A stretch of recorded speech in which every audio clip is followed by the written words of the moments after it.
Hey folks, retired old soldier 1987 here.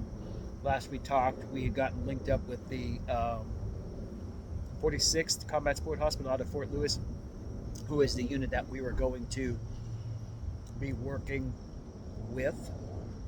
Um, I decided I was going to have a sit down with their operating room, and so I see a Sergeant First Class Canfield, I believe his name was.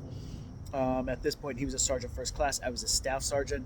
I mentioned earlier that we were stationed together before.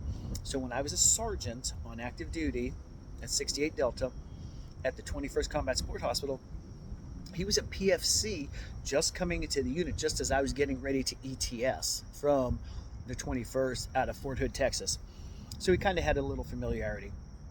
So we had to sit down and we were going to discuss how things were going to work. And he wanted things to be status quo the way the first FST had it. And the first FST, their job was they covered the night shift in the operating room and the instrument room. And that's not what I wanted. I didn't want my soldiers working night shift because if they worked night shift, they weren't able to train during the day. And if we got a mission as a forward surgical team, I didn't want to bring my soldiers into an area where there was, insurgents and bad guys not being trained. So that wasn't going to work for me. And I told him as such. He attempted to pull rank. Said, now listen here, Staff Sergeant. And I said, well, you know what? Guess what? You may outrank me, but I don't work for you. You don't write my NCOERs. And that's not going to work for my team. And if that doesn't work for you, then I'm sorry. This just isn't going to happen. So I decided to pull back and say, you know what? We're done talking.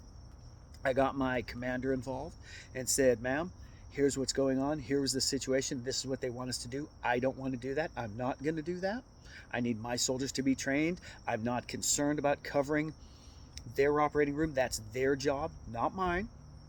I need to take care of my soldiers and make sure that they're ready to take care of the any casualties that we may have. And my commander backed me 100%. She went in there and talked with their operating room. OIC said, we're not doing it. My guys will be there when they can.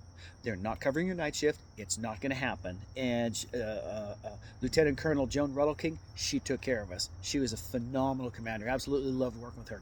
Great lady, great officer, great operating room nurse. But that was just one of the situations that we had going in there.